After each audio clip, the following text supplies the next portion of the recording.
नमस्कार. सिक्के का दूसरा पैलू या कार्यक्रमात मी निलेश फरकाडे पुन्हा एकदा आपणा सर्वांचं स्वागत करतोय. मित्रांनो, आजचाही कार्यक्रम मराठीत यासाठी कारण अनेक गोष्टी आहेत ज्या आपल्या भाषेत समजलेल्या जास्त चांगल्या. कारण औचित्य आहे ते महानगरपालिकेच्या निवडणुकांचं आणि याविषयी अनेक गोष्टी आहेत ज्या की वेगवेगळ्या पक्षांशी अभिभूत आहेत. आता पक्ष म्हटले की त्यांचे प्रश्न आले, पक्ष म्हटले की त्यांचे तत्व आले आणि त्या सगळ्यांना अनुसरून जर कोणी बोलत असेल तर ते असतात त्या पक्षाचे पॅनलिस्ट. तर आमच्यासोबतही आज एक पॅनलिस्ट आहेत, ते भाजप पक्षाचे आहेत आणि प्रदेश सचिव पण आहेत भाजपचे, धर्मपालजी मेश्राम ॲडव्होकेट आहेत ते. सर, स्वागत आहे आपलं आमच्या स्टुडिओमध्ये. धन्यवाद. नमस्कार.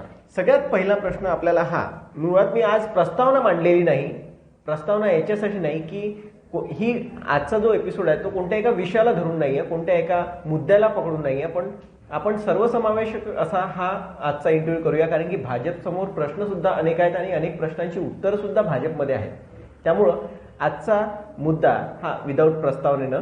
सर, सर्वात पहिला प्रश्न आपल्याला, निवडणुका लागलेल्या आहेत, 3चा प्रभाग झालेला आहे. भाजपची स्थिती बघता भाजप एकंदरीत या संपूर्ण प्रश्नांमध्ये खूप रिलॅक्स फील करतोय. असं म्हटलं जातं की दर 15 वर्षांनी सत्ता परिवर्तन होतं. NMC मध्ये होईल का आणि सध्याची भाजपची स्थिती कशी आहे? एकतर दर 15 वर्षांनी सत्ता परिवर्तन होतंच या मताचा मी नाही. कारण गुजरातमध्ये सतत 3 वर्ष म्हणजे 3 टर्म म्हणजे 15 वर्ष गुजरातमध्ये भारतीय जनता पक्षाची सत्ता असल्यावर देखील पुनश्च चौथ्यांदा भारतीय जनता पक्षाचं सरकार आलेलं आहे. त्यामुळे तुमची जी काही मतं आहेत त्याचे काही दाखले नाही आहेत. परंतु सत्ता परिवर्तन होताना सत्ता परिवर्तन होण्याची किंवा राखण्याची कारणं काय आहेत त्याची देखील कारणमीमांसा आणि चर्चा झाली तर अधिक बरं होईल. मागच्या 15 वर्षामध्ये भारतीय जनता पक्षानं या नागपूर नावाच्या एका विकसनशील खेड्याला शहरामध्ये खऱ्या अर्थानं परावर्तित करण्याचं काम भारतीय जनता पक्षाच्या सत्तेनं केलेलं आहे. मग ते केंद्रामध्ये 7 वर्षाचा कार्यकाळ असेल किंवा राज्यामध्ये यापूर्वीचा 5 वर्षाचा देवेंद्रजी फडणवीस यांच्या नेतृत्वातला कार्यकाळ असेल किंवा मग मागच्या 15 वर्षातला भारतीय जनता पक्षाचा महानगरपालिकेचा कार्यकाळ असेल. याचं जेव्हा मी विश्लेषण करू, याचं इव्हॅल्युएशन करू, याचा अभ्यास करू, तेव्हा खऱ्या अर्थानं नागपूरकर जनता ओळखून आहे की कोणी या शहराला एका वेगळ्या उंचीवर नेण्याचं काम केलं. या चर्चेच्या सेकंड फेजमध्ये भारतीय जनता पक्षानं काय काय केलं आम्ही तुम्हाला निश्चितपणानं सांगू जेव्हा जेव्हा प्रश्न तुम्ही त्या पद्धतीचे कराल. परंतु या प्रश्नाचं उत्तर देताना मी एवढंच सांगेन की मला विश्वास आहे की 15 वर्षाच्या सत्तेनंतर देखील महानगरपालिकेमध्ये पुनश्च भारतीय जनता पक्षाची सत्ता नितीनजी गडकरी आणि देवेंद्रजी फडणवीस यांच्या नेतृत्वात पुनश्च येईल आणि नागपूरकर जनता आम्हाला त्यांचं जे मत आहे, त्यांचा जो विश्वास आहे, पुनश्च आमच्या खांद्यावर जबाबदारीनं सोपवतील. सर, आपल्या प्रश्नाची कित्येक लोक हे सहमत असतील, पण एक मुद्दा त्यामध्ये हे दिसतोय की गेल्या 2 वर्षापासून कोविडचा काळ आहे. नागपुरामध्ये डबल कोविड आल्याची स्थिती अशी दिसली. अनेक नागपूरकरांचं मत असं आहे की नागपूरकरांना कोविड आणि मुंडे हे दोन्ही सांभाळावे लागले. स्पेशली बीजेपीच्या लोकांचं भरपूर मत आहे. सगळ्यात जास्त नगरसेवक आपले होते आणि 2 वर्ष भाजपचे नगरसेवक काम करू शकले नाही, हे भाजपचं म्हणणं आहे आणि ते अधिकृतही आहे असंही आपण म्हटलं तरी हरकत नाही. 2 वर्ष काम केलेलं नाही आहे. सगळ्यात जास्त नगरसेवक आपल्या पक्षाचे आहेत. मग कुठे ना कुठे तो रोष जो 2 वर्ष काम न होण्याचा आहे तो कुठे ना कुठे भाजपला महागात पडेल का? नाही, हे चुकीचं आहे. आम्ही 2 वर्षात काम केलं नाही हे म्हणणंच मी साफ नाकारतो. आणि दुसरं असं कोणीही म्हणलेलं नाही आहे की या शहराला पण आणि तुकाराम मुंडेला पण सांभाळण्याचं काम भारतीय जनता पक्षाच्या नगरसेवकांनी केलं म्हणून. या उलट आम्ही मागच्या 2 वर्षामध्ये पुन्हा एकदा भारतीय जनता पक्षाच्या कार्यकर्त्यांच्या रक्तातला संघर्ष जो पुनश्च नव्याने मांडण्याचा इतिहास आम्ही निर्माण केला आणि आम्ही ते दाखवू शकलो. या शहराच्या विकसनशीलतेपासून विकसिततेकडे नेताना आम्ही त्याच्यात कोणत्याही पद्धतीचं कॉम्प्रोमाइज होऊ दिलं नाही. प्रशासनातला कितीही कणखर, कठोर, चाणाक्ष अधिकारी जरी असेल तरी देखील त्याला त्याची बांधिलकी एखाद्या विचारधारेशी नसून ती त्या शहराशी असते आणि तीच त्यांनी पार पाडली पाहिजे. जर प्रशासनातले अधिकारी या संदर्भात चुकणार असतील तर त्यांना वठणीवर आणण्याचं काम देखील जागरूक नगरसेवकांनी करण्याचं त्यांचं कर्तव्य आहे आणि आम्ही ते मागच्या 2 वर्षात सिद्ध केलेलं आहे. कोरोनाच्या संपूर्ण कार्यकाळात जर खऱ्या अर्थानं नागपूर शहरातल्या रस्त्यावर जर कोण होता तर तो फक्त न फक्त भारतीय जनता पक्षाचा कार्यकर्ता होता, लोकप्रतिनिधी होता. तो नगरसेवक असेल, तो आमदार असेल, ते खासदार असतील, ते मंत्री असतील की आणखी कोणीही. पण त्यांनी भारतीय जनता पक्षाच्या कार्यकर्त्यांनीच नागपूर शहरातल्या गल्लोगल्लीत जाऊन, झोपडपट्ट्यांमधल्या शेवटच्या माणसापर्यंत जाऊन त्याला सर्वार्थानं त्याची मदत करण्याचं काम केलं. गडकरी साहेबांनी, देवेंद्रजी फडणवीसांनी तर एवढं काम केलं की ऑक्सिजन आणण्यापासून तर व्हेंटिलेटर देखील शहराच्या या व्यवस्थेत आणण्याचं काम या सगळ्या लोकांनी केलं. आणि निश्चितपणानं जे काही ट्रेंड, जे काही बेंचमार्क आम्ही सेट केलेले आहेत भारतीय जनता पक्ष म्हणून, तेवढ्या अर्थानं कोणत्याही राजकीय पक्षानं काम या नागपूर शहरात केलेलं नाही. सर, निश्चितपणे आपण दिलेले मुद्दे हे खरोखर बरोबर आहेत. कारण की एक गोष्ट आहे की माननीय नितीनजी गडकरी यांच्या माध्यमातून जे ऑक्सिजन सिलेंडर्स नागपुरात पोहोचले आणि ज्यामुळे अनेकांचे जीव वाचले, या गोष्टीशी मीही सहमत आहे. सर, पुढचा प्रश्न असा की सध्याच्या स्थितीत महानगरपालिकेच्या निवडणुका होऊ घातलेल्या आहेत आणि आता स्थिती अशी आहे की 3 पक्ष आपल्या विरोधात आहेत. स्थिती ही असंही म्हटलं जाते की 3 प्रभाग याच्यासाठी केले गेले की 3 सीट्स एकेकाला एक पक्ष घेईल आणि ते जोमानं लढतील. भाजप पुन्हा एकटा आहे. कसं बघतात, भाजप कशी लढत देईल याच्यात? कारण की पलटा तो उधरी भारी आहे. 3 पक्ष निवड नव्हे तर अनेक पक्ष आणि सगळेच पक्ष हे भारतीय जनता पक्षाच्या विरोधात आहेत, हे मला मान्य आहे. पण कोणताही राजकीय पक्ष हा मतपेट्यातून अभिव्यक्त होत नाही. मतपेट्यांमध्ये जाण्यासाठी सर्वसामान्य माणसालाच जावं लागतं. जे परमपूज्य बाबासाहेब डॉक्टर आंबेडकरांनी 1 मॅन 1 वोट आणि 1 व्हॅल्यू ही जी संकल्पना मांडली आणि संवैधानिक मूल्ये जी जपली, जी व्यवस्था निर्माण केली, त्याच्यामध्ये नागपूर शहरातली 25 लक्ष जनता जी आहे तीच मतदान करेल. आणि त्यामुळं 3 पक्ष काय किंवा सगळेच पक्ष काय भारतीय जनता पक्षाच्या विरोधात नागपुरात जरी गेलीत तरी मात्र 25 लक्ष जी काही जनता नागपूर शहराची आहे ती मतपेट्यातून व्यक्त होईल आणि ती फक्त न फक्त भारतीय जनता पक्षाच्या उमेदवारांना आपला विश्वास त्यांच्या सुपूर्द करतील असा मला ठाम विश्वास आहे. बिलकुल, निश्चितपणे निवडणुकांच्या अनुषंगानं सरांशी आपलं बोलणं होत राहील आणि याबद्दल आपण वेगवेगळ्या माहिती घेते राहू. आता थोडेसे वेगळे विषय आपण घेऊया. सर, मुळात मुद्दा असा आहे की काही दिवसाआधी भाजपतर्फे एक रमाई योजनेअंतर्गत मोर्चाचं आयोजन करण्यात आलं होतं, ज्याच्याकडून विरोध दर्शवला जाणार होता. अनेकांना लाभार्थ्यांना लाभ मिळत नाही असं आपलं म्हणणं होतं आणि त्याच्यासाठी आपण काही शासकीय वाहनांचा उपयोग केला, बसेसचा उपयोग केला असं परिवहन अधिकाऱ्यातर्फे काही पत्र आलं होतं मीडियामध्ये. ते पत्र खूप जागी फिरलं सोशल मीडियावर. याचा हा नेमका मुद्दा काय होता? त्यात तुमच्याकडनं खुलासा मागितला जातो असं त्यात मेन्शन केलं होतं. असं पत्र खरंच तुम्हाला आलं होतं का? आणि आलं असेल तर त्यात तुम्ही काय पुढे निर्णय घेतले?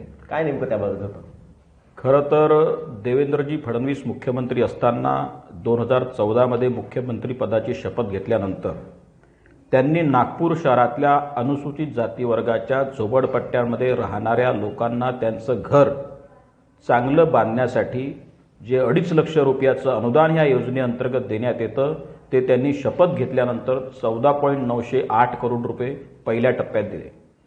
त्यानंतर सन 2017मध्ये त्यांनी 25 करोड रुपये पुन्हा दिले आणि आता जे काही काम सर्व संस्थांनी नागपूर शहरामध्ये केलं, जवळपास 3100 किंवा 3064 घरात जे काही लाभार्थी आहेत त्या प्रत्येकाचं अनुदान थांबलेलं आहे. त्या प्रत्येकाला अनुदान द्यावं आणि ते 40 करोड रुपयाचं अनुदान या महाविकास आघाडीच्या सरकारनं थांबवलं, ते तत्काळ प्रभावानं द्या, या मागणीसाठी भारतीय जनता पक्षानं एक लढा निर्माण केला. नागपूर शहरामध्ये आज पहिली किस्त 1 लक्ष रुपयाची, दुसरी किस्त पुन्हा 1 लक्ष रुपयाची आणि तिसरी किस्त अशा विविध टप्प्यातले जे काही लाभार्थी 3064 घरात होते ते आज कुठेतरी रस्त्यावर, कुठे उघड्यावर, कुठे भाड्याच्या घरात तर कुठे पडक्या घरात असे जे राहतात त्यांना त्यांच्या हक्काचं अनुदान द्या म्हणून आम्ही जी लढाई उभारली. त्यासाठी या सगळ्या वृद्धांना, अपंगांना, शोषितांना, अडचणीत असलेल्या लोकांना मोर्चाच्या रूपानं जिल्हाधिकारी कार्यालयावर नेण्यासाठी मी महानगरपालिकेच्या परिवहन विभागाला बसेसची मागणी केली. त्यांनी त्या बसेस दिल्या. कोणीतरी या मुद्द्याला राजकीय रंग देण्याच्या हेतूनं महाविकास आघाडी सरकारातल्या एखाद्या मंत्र्यानं महानगरपालिकेच्या प्रशासनातल्या एखाद्या अधिकाऱ्यावर दबाव टाकून त्या पद्धतीचं कारणे दाखवा नोटीस देण्याचं जे काम केलं ते फक्त मूळ मुद्द्यापासून भरकटवण्याचा तो त्यांचा प्रयत्न होता. मी भारतीय जनता पक्षाचा पदाधिकारी, कार्यकर्ता आणि नागपूर महानगरपालिकेचा नगरसेवक म्हणून एक जबाबदार प्रतिनिधी म्हणून या सगळ्या गोष्टी आम्ही कोणत्याही पद्धतीनं खपवून घेतल्या नाही. प्रशासनातल्या कोणत्याही अधिकाऱ्यांना, लोकप्रतिनिधींना नोटिसेस किंवा शोकॉज देण्याचे अधिकार नाहीत हे अधोरेखित आहे. त्या पद्धतीचं कोणतंही काम त्यांनी करू नये असा आमचा प्रयत्न होता आणि त्या निमित्तानं मी वर्तमानपत्रांच्या माध्यमातून प्रश्नावली जेव्हा प्रशासनाच्या समक्ष उपस्थित केली तेव्हा प्रशासनाला पडकता भुई थोडी झाली. ते उत्तर देण्यापासून पळू लागले. परंतु हा सगळा प्रकार घडत असताना मी जो प्रश्न उपस्थित केला की नागपूर शहराचे आणि जिल्ह्याचे पालकमंत्री म्हणून जे 40 करोड रुपये अनुदान ज्या अनुसूचित जाती वर्गाच्या लोकांचं या महाविकास आघाडीच्या शासनाकडे बाकी आहे ते अनुदान आणण्यापेक्षा, ते अनुदान शासनाकडून या लोकांच्यासाठी आणण्यापेक्षा त्यांनी या पद्धतीचं राजकारण करणारे निर्णय घेणे आणि त्या पद्धतीचा दबाव महानगरपालिकेतल्या प्रशासनाच्या अधिकाऱ्यावर निर्माण करून मूळ मुद्द्यापासून जनतेला भरकटवण्याचं काम करणे हे अत्यंत शर्मनाक बाब, ही अत्यंत शरमजनक घटना त्यांच्यासाठी आहे. आणि हे नागपूर शहरातल्या अनुसूचित जाती वर्गाच्या सर्व लाभार्थ्यांना खऱ्या अर्थानं कळून चुकलेली आहे की त्यांच्या हिताचे मारेकरी कोण. ज्या कोणी फुले शाहू आंबेडकरांचं निव्वळ नाव घ्यायचं, मतपेट्यांमध्ये अभिव्यक्त होण्यासाठी त्यांचा उपयोग करून घ्यायचा, मात्र त्यांच्या लाभाच्या ज्या काही योजना असतील, त्यांचे अनुदान असतील ते रखडवण्याचं काम महाविकास आघाडीचं शासन आणि महाविकास आघाडी सरकारातले मंत्री आणि विशेषत्वाने नागपूर शहराचा जर विषय आहे तर नागपूर शहर जिल्ह्याचे पालकमंत्री नितीन राऊत यांनी त्या पद्धतीचं कुभांड रचणे हे एक्सपोज हे लोकांच्या पुढं आज खऱ्या अर्थानं उघड झालेलं आहे आणि जनतेला कळून चुकलेलं आहे की भारतीय जनता पक्षासारखा पक्ष देवेंद्रजी फडणवीसांच्या नेतृत्वामध्ये मागच्या त्यांच्या कार्यकाळामध्ये 40 करोड रुपयाचं अनुदान या शहरातल्या मागासवर्गीय समूहासाठी देतो आणि दुसरीकडं हे निळ्या टोप्या घालणारे लोक, फुले शाहू आंबेडकरांचं नाव घेऊन मतांची मांडवली करणारे लोक मात्र 40 करोड रुपयाचं अनुदान थांबवून ठेवत आहेत. ह्या जनतेपुढं आलेलं आहे आणि त्याच मुद्द्यासाठी आमची लढाई होती. त्यामुळं आम्ही मुद्दा भरकटवणाऱ्या प्रशासनाला वेटीवर तर टांगलंच, वेशीवर टांगलं. पण हे देखील मी सांगू इच्छितो आज आपल्या माध्यमातून की अशा पद्धतीचे भविष्यात जर प्रयत्न होणार असतील तर ते महाविकास आघाडीचं शासन असो की आणखी कोणाचं असो, आम्हाला त्यामुळं फरक पडत नाही. आम्ही ज्या पद्धतीनं सर्वसामान्य माणसाच्या हक्काची लढाई असेल आम्ही त्या पद्धतीनं त्या वळणावर लढू आणि आम्ही कायम सतर्क राहू. हेच मी आपल्याला आज शासनाला आणि प्रशासनाला आपल्या माध्यमातून सांगू इच्छितो. नक्की सर. आणि जनतेची हीच अपेक्षा जनप्रतिनिधींकडनं असतं की जनतेचे प्रश्न जनप्रतिनिधींनी सोडवावे आणि त्यासाठी प्रयत्न करावे. सर, मुळात मुद्दा हा आहे की आपण नितीन राऊत यांच्या विरोधात अनेक पत्रपरिषदा घेतल्या. त्यामध्ये मग ते 200 कोटीचं चंद्रपूरमधली पत्रपरिषद असू द्या किंवा बाकीच्या पत्रपरिषदा असू द्या. सर, काही विशेष यावर काही विशेष तिकडे ओढा तुमचा मुद्दा नितीन राऊतच का? म्हणजे महाविकास आघाडीची एवढे ते ईडीचे छापे, बाकी भाजपतर्फे नागपुरातनं फक्त नितीन राऊतांवरच प्रहार केला जातो, यावर काय विषय? नागपूर शहर आणि नागपूर जिल्ह्याचे ते पालकमंत्री आहेत. ते अनुसूचित जातीला विशेषत्वाने बौद्ध समाजाला बिलॉंग करतात. ते परमपूज्य डॉक्टर बाबासाहेब आंबेडकरांच्या विचारांशी बांधील असल्याचं त्यांचं असं म्हणणं आहे. ते काय मी निर्माण केलेलं नाही, ते त्यांनी स्वतःला वेळोवेळी लोकांच्या समक्ष त्या पद्धतीने त्यांनी स्वतःला मांडलेलं आहे आणि त्यामुळं त्यांची जबाबदारी अधिक आहे. विशेषत्वाने जर एखाद्या अनुसूचित जाती वर्गाच्या महिलेवर, युवकावर अन्याय होणार असेल, समाजावर अन्याय होणार असेल तर पहिली प्रतिक्रिया देण्यापेक्षा शासन म्हणून त्यांनी पुढाकार घेऊन त्या समस्येला पार पाडणं गरजेचं आहे आणि हीच समाजाची त्यांच्याकडून अपेक्षा आहे. पण जर त्या अपेक्षेपासून ते चुकणार असतील तर मात्र आम्ही बोललो पाहिजे. कारण त्यांच्या घरापासून 60 किलोमीटर अंतरावर असलेल्या काटोल शहरातल्या एका अरविंद बनसोड नावाच्या शेड्यूल कास्ट बौद्ध समाजाच्या युवकाची हत्या केली जाते. नितीन राऊत साहेब शांत. अमरावतीतल्या एका अनुसूचित जाती वर्गाच्या महिलेला दारू पाजून तिच्यावर पाशवी बलात्कार केला जातो. नितीन राऊत गप्प. मात्र उत्तर प्रदेशातल्या एखाद्या घटनेवर भाष्य करण्यासाठी इथून 1000 किलोमीटर ते जाऊ शकतात, मात्र आपल्या घराच्या परिसरात असलेल्या अशा पद्धतीच्या दलित अत्याचाराच्या घटना घडत असताना, बलात्काराच्या घटना घडत असताना ते गप्प का, हा माझा प्रश्न होता. आणि निश्चितपणे या प्रश्नाचं उत्तर त्यांना आज, उद्या, परवा, भविष्यात त्यांना शेवटपर्यंत द्यावं लागेल. स्कॉलरशिपच्या मुद्द्यावर जेव्हा मी विषय उभा केला की नितीन राऊत यांच्या चिथावणीवरूनच संविधान चौकामध्ये स्कॉलरशिपचं आंदोलन केलं गेलं, जे काही काँग्रेसची लाभार्थी मंडळी होती, निश्चितपणानं मला नाव घ्यायला काही अडचण वाटत नाही की सुखदेव थोरातांसारखे माणसं असतील जे UGCचे चेअरमन राहिलेले आहेत, त्यांनी संविधान चौकामध्ये एका दिवसाचं धरणे आंदोलन करून लोकांना हे सांगितलं की केंद्र सरकारने स्कॉलरशिप थांबवलेली आहे. अत्यंत चुकीनं त्या पद्धती मांडून लोकांची माथी भडकवण्याचं काम केलं, निव्वळ स्वतःच्या वैयक्तिक लाभाकरिता. मी त्यांना सांगितलं पुढच्या दिवशी की केंद्र शासनाचं तुम्ही आज जे काही नारे निदर्शने किंवा धरणे करताय त्याच्या वर्षभरापूर्वी संसदेत ठराव झाला, 60% रक्कम ही केंद्र शासनाने द्यावी आणि 40% ही रक्कम ही राज्य शासनाने द्यावी. पण राज्य शासनाने 40% रक्कम कोणती द्यावी, तर ती आपल्या ह्याच्यातून नव्हे. केंद्र सरकार हे दरवर्षी आपल्या बजेटमधून 42% रक्कम ही प्रत्येक राज्य शासनाला आणि केंद्रशासित प्रदेशांना देखील देते. त्यातला हिस्सा, शेअर फक्त स्कॉलरशिपच्या हेडमध्ये 40% द्यावा असं एक रिझॉल्युशन गव्हर्नमेंटनी पास केलं आणि त्या पद्धतीची स्कॉलरशिपची रक्कम डिस्बर्स देखील केली, म्हणजे लोकांच्या शासनाच्या खात्यात वळती केली.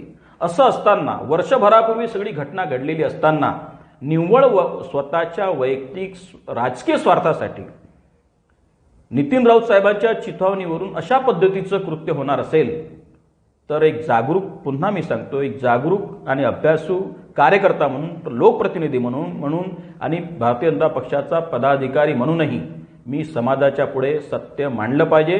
सत्य मांडण्याचा मी प्रयत्न केला आणि सत्य मांडलं. त्यामुळे तुम्ही जर म्हणणार असाल की नितीन राऊत हे काय टार्गेट आहे, तर निश्चितपणे मी असं म्हणेन नाही. माझं टार्गेट नितीन राऊत नाही. माझं टार्गेट असेल कोणी, तर जे माझ्या समाजाच्या विरुद्ध अशा पद्धतीचं कुभांड रचण्याचं काम करतील, मग ते कोणत्याही पक्षाचं सरकार असेल, ते शिवसेनेचं असेल, राष्ट्रवादीचं असेल की काँग्रेसचं असेल, किंवा तो काँग्रेसचा कोणी नेता असेल किंवा तो दलित समूहातला का नेता असेना, पण जर या पद्धतीनं समाजाची दिशाभूल करून स्वतःच्या राजकीय स्वार्थासाठी अशा पद्धतीचं कृत्य करणार असेल तर मी निश्चितपणे त्या पद्धतीनं त्यांना बोलेल आणि समाजाच्या पुढं, जनतेच्या पुढं, लोकांच्या पुढं, राज्याच्या पुढं हे सगळे विषय मांडेल. ते माझं नैतिक कर्तव्य आहे असं मी समजतो, त्यातलाचा प्रयत्न देखील. निश्चित सर. आणि एक मुद्दा यामधनही पुढे येतोय की जनप्रतिनिधींनी एकमेकांवर ताशेरे ओढावे, ते ओढावेच लागतात. लोकतंत्र आहे, लोकशाहीमध्ये या सगळ्या गोष्टी चालतात. पण पुढे कुठे ना कुठे मुद्देसूद जर मांडणी असावी, ते राजकारण सध्या जरा कमी पाहायला मिळत आहे. मग ते कोणत्या एका पक्षाशी निगडीत नसून अशा राजकारणाचा फटका कुठे ना कुठे लोकप्रतिनिधींना आणि त्यांच्या परिवारांनाही होतोय. माझा म्हणण्याचा उद्देश याच्यासाठी आहे की अनेक राज्य सरकारमधले अनेक असे हे आहेत की ज्यांच्यावर वेगवेगळ्या कारवाया केल्या जात आहेत, ज्यांच्यावर वेगवेगळ्या, कुठे आर्यन खान आणि कुठे नवाब मलिक, कुठे त्यांचे जावई, असा सगळा तो प्रवास होत आज या शिगेला हे सगळं प्रकरण येऊन पोचलेलं आहे. असे कितीतरी प्रकरणं सध्या होत आहेत. एक पॉलिटिशियन म्हणून, एक राजनीतिज्ञ म्हणून या सगळ्या गोष्टींकडे तुम्ही कसं बघता? वातावरण कसं असायला हवं? म्हणजे मतभेद असावे पण मनभेद. ही खरं तर भारतीय राजकारणाची अडचण आहे आणि ही भारतीय राजकारणाची अडचण काय आजची निर्मित आहे असं नाही.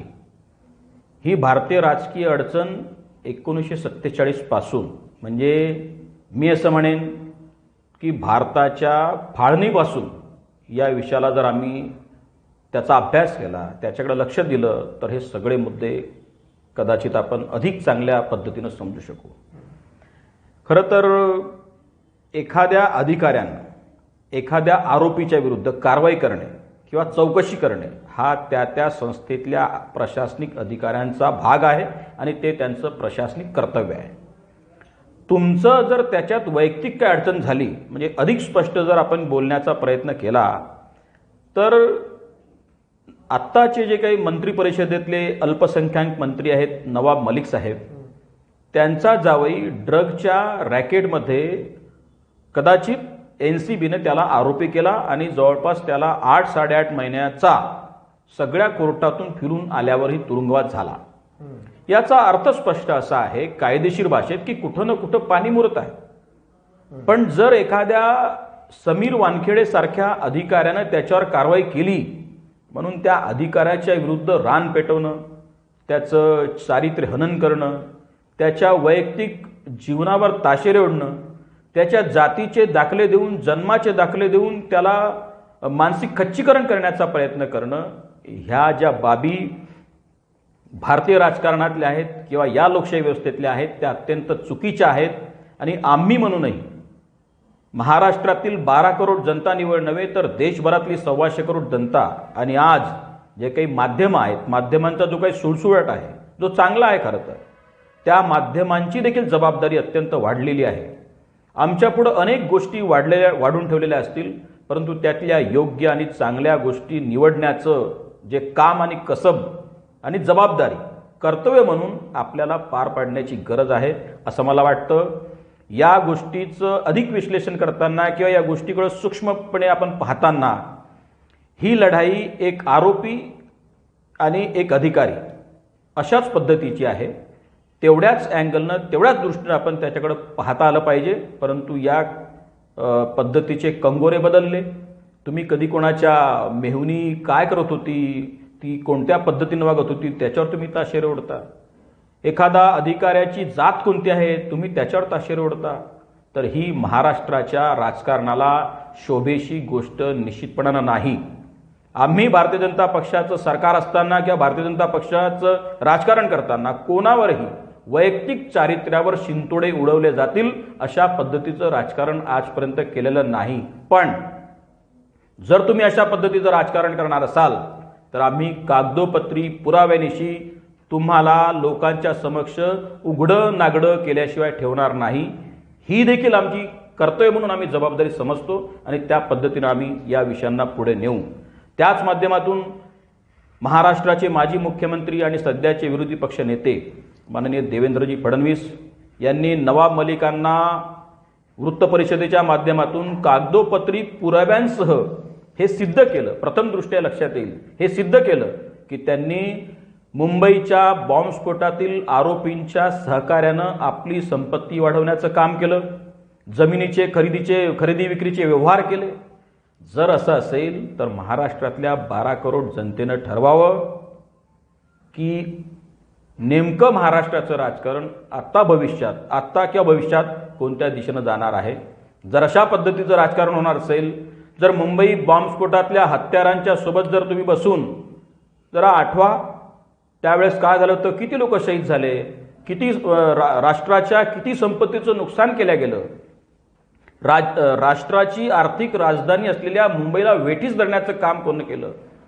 तर हे लोक फार कमी क्षीण विचार करतात असे मला कधी कधी वाटतं.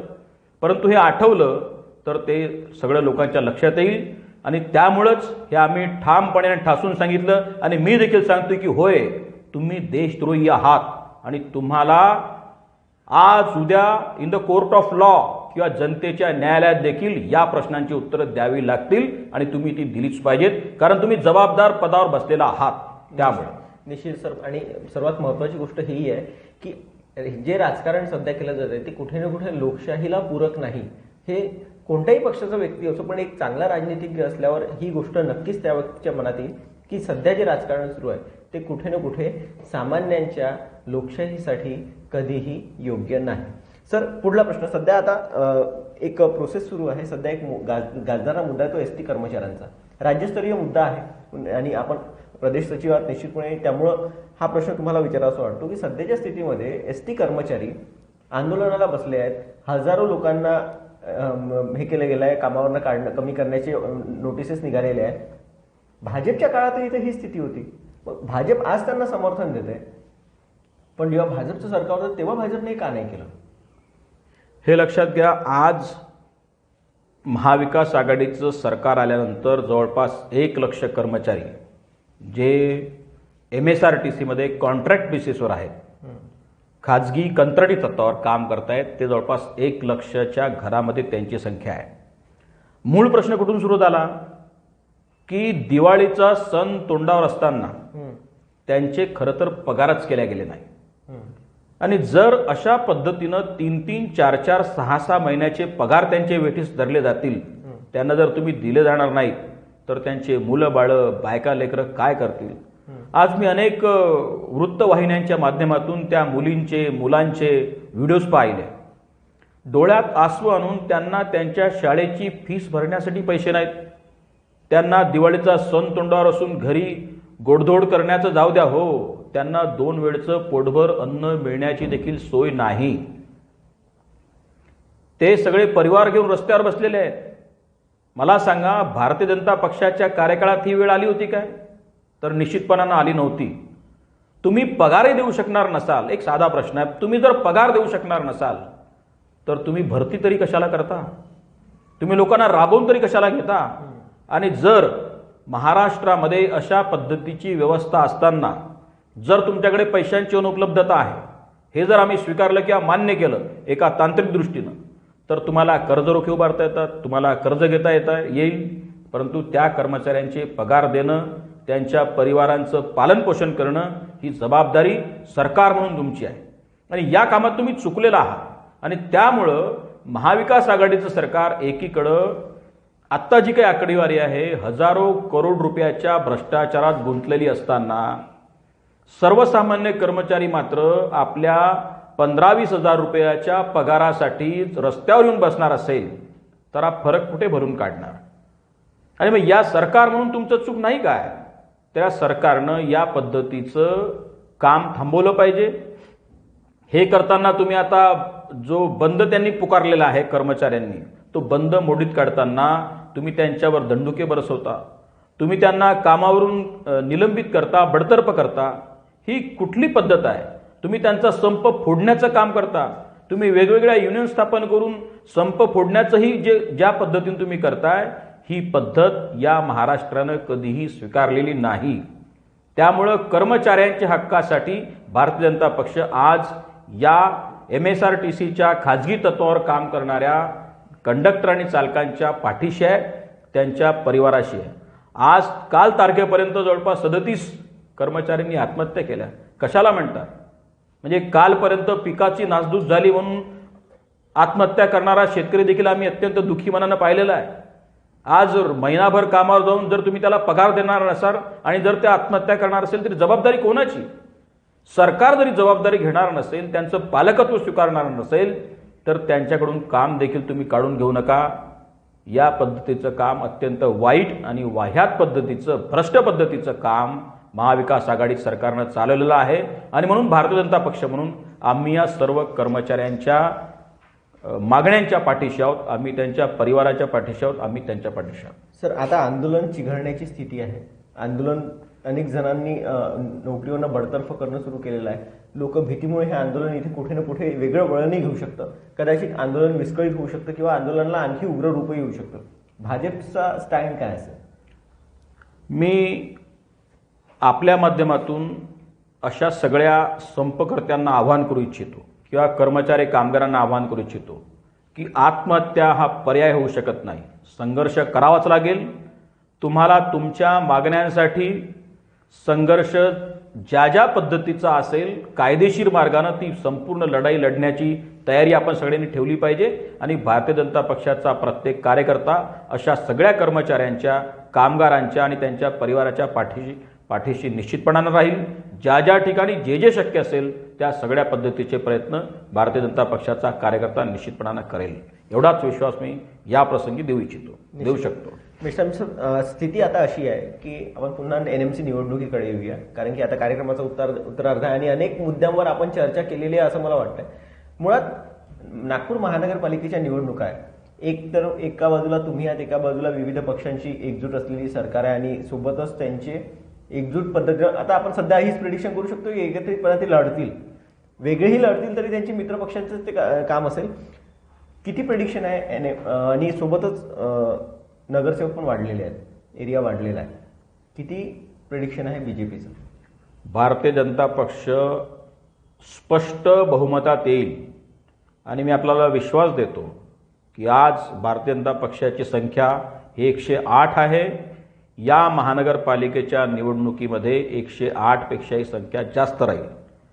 हे करताना किंवा हे सांगताना मी नागपूर शहरातल्या 25 लाख जनतेला आपल्या माध्यमातून विनम्रपणे आवाहन देखील करू इच्छे की राजकारण जरी बाजूला ठेवलं, सगळ्या गोष्टी जरी बाजूला सारल्या, तरी ज्या पद्धतीनं नितीनजी गडकरी साहेबांनी या शहराच्या विकासाची पायाभरणी केली, मग ती मेट्रो असेल, एम्स असेल, IIIT असेल, नॅशनल लॉ युनिव्हर्सिटी असेल, नॅशनल फायर कॉलेज असेल, स्नायफर असेल, सिम्बॉयसिस असेल, अंतर्गत आणि बाह्य वळणदार रस्ते असतील, सिमेंट रोड असतील, रिंग रोड असेल, हे इन्फ्रास्ट्रक्चर खऱ्या अर्थानं जर या शहरात उभं झालं तर ते केंद्रामध्ये भारतीय जनता पक्षाचं नरेंद्रजी मोदी यांच्या नेतृत्वात सरकार स्थापन झाल्यानंतर आणि या शहराचे खासदार म्हणून नितीनजी गडकरी लोकसभेचे उमेदवार झाल्यानंतर, खासदार झाल्यानंतर आणि देवेंद्रजी फडणवीस साहेब महाराष्ट्राचे मुख्यमंत्री झाल्यानंतर,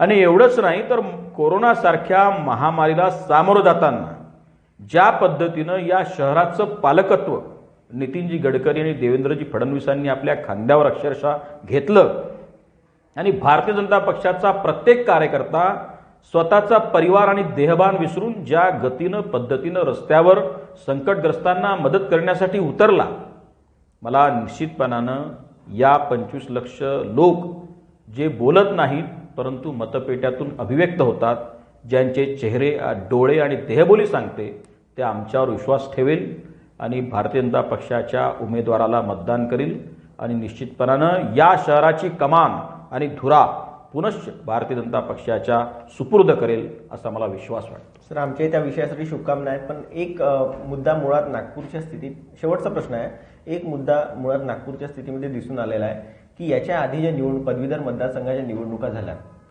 48 वर्षापासूनची सीट, जर माझा आकडा चुकीचा नसेल तर मला बरोबर करा, पण 48 वर्षानंतर सीट भाजपची हातून गेली आणि त्यामुळे कुठे ना कुठे भाजपचा मोराल थोडा का होईना डाऊन झालेला आहे, हे तुम्हीही म्हणाल.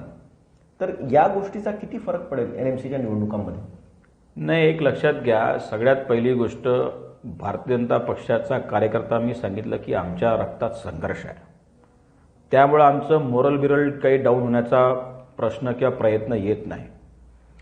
हे खरं आहे की ही निवडणूक आम्ही अनेक वर्षानंतर, म्हणजे निवडणूक जेव्हापासून ही लागली त्याच्यानंतर पहिल्यांदा ही निवडणूक ज्याचं प्रतिनिधित्व पंडित बच्चराव व्यासांनी केलं, माननीय गंगाधररावजी फडणवीसांनी केलं, माननीय नितीनजी गडकरी साहेबांनी केलं, माननीय प्राध्यापक अनिल सोले सरांनी केलं. ती सीट संदीप जोशी यांना जेव्हा आम्ही उमेदवारी दिली, ती दुर्दैवानं आमची ही सीट पडली. पण त्यामुळं एक लक्षात घ्या, यातला जो मतदार आहे त्या मतदारांची संख्या किती आहे, तर त्या मतदारांची संख्या ही अत्यंत मर्यादित आहे. पहिला विषय. दुसरा विषय असा आहे की भारतीय जनता पक्षाचा उमेदवार आमच्या कोणत्याही एज्युकेशनल इन्स्टिट्यूट्स नाहीत. आम्ही पदवीधरांना आव्हान करून त्यांचे मतं तयार करून आम्ही निवडणूक लढत आलो आहे आणि जिंकत आलो आहे. परंतु या वेळेला मात्र काँग्रेस, राष्ट्रवादी, शिवसेना आणि सगळ्या पक्षांनी आणि भारतीय जनता पक्षाला विरोध करणारा जो एक वर्ग आहे त्यांनी, या सगळ्यांनी एकत्रित येऊन आपले सगळे डावपेचांची आखणी करून जातीय देखील त्याला रंग देऊन ज्या पद्धतीची व्यूहरचना त्यांनी केली आणि सगळ्या एज्युकेशनल इन्स्टिट्यूट्सचा वापर त्यांनी जो केला, त्यामुळे निवडणूक कदाचित आम्हाला पराभवाला सामोरं जावं लागलं. आम्ही या निवडणुकीची ज्या पद्धतीची तयारी करणं अपेक्षित होतं, कदाचित ती तयारी करू शकलो नाही आणि त्यामुळे कदाचित या निवडणुकीत आम्ही पराभूत झालो. परंतु या निवडणुकीला जो मतदार असतो तो मर्यादित स्वरूपाचा आहे आणि त्याच्यातही मतदान होताना खूप कमी होतं. परंतु ही नागपूर शहराची निवडणूक आहे. मी जसं सांगितलं, 25 लाख लोक या निवडणुकीकडे, पक्षाकडे आणि उमेदवारांकडे एका वेगळ्या नजरेतून अबोलपणे पाहतात, त्यांच्या कामाचं मूल्यमापन, विश्लेषण करतात आणि त्यामुळं ही निवडणूक जी नागपूर महानगरपालिकेची आहे ती भारतीय जनता पक्ष म्हणून आम्ही सगळे निश्चित रूपाने जिंकू. या निवडणुकीचा त्या निवडणुकीवर कधी फरक पडत नाही. प्रत्येक निवडणुकांची गणितं, राजकारण, त्यातले कारणं, त्यातली उदाहरणं, त्यातले दाखले हे वेगळ्या प्रकारचे असतात आणि त्या निवडणुकीसारख्याच लढायचे असतात. हे देखील फक्त आम्हाला या निवडणुकीच्या माध्यमातून एकदा समजलं. निश्चितपणे. आणि आमच्याही आपल्याला शुभेच्छा आहेत की आपणही यामध्ये पुढे यावं आणि या सगळ्या गोष्टींमधनं आपल्या पक्षाला भरघोस मतं मिळावी. सर, खूप व्यस्त वेळेमध्ये वेळ काढून आपण आमच्या स्टुडिओत आलात त्याबद्दल आपले धन्यवाद. धन्यवाद. खूप खूप आभारी आहे आपला. तर मित्रांनो, सिक्के का दुसरा पैलू या कार्यक्रमाच्या माध्यमातून आज आपण ॲडव्होकेट धर्मपाल मेश्राम यांच्याशी चर्चा करत होतो. राजकारण आणि सोबतच समाजकारण यामध्ये काय अंतर असावं याबद्दलही त्यांचं मत कळलं आणि सोबतच एकंदरीत व्यक्तिविशेष म्हणजेच फक्त पालकमंत्र्यांवर त्यांचा रोष नसून त्यांचा मुद्द्यांवर आणि सोबतच ते करत असलेल्या कार्यांवर त्यांचा विरोध आहे यावरही त्यांनी स्पष्टपणे मत व्यक्त केलं. पुढल्या एपिसोडमध्ये नवीन व्यक्ती, नवीन गोष्टी आणि नवीन मुद्द्यांसह मी हजर होईलच. तोपर्यंत निलेश फरकाडेला द्या रजा. नमस्कार.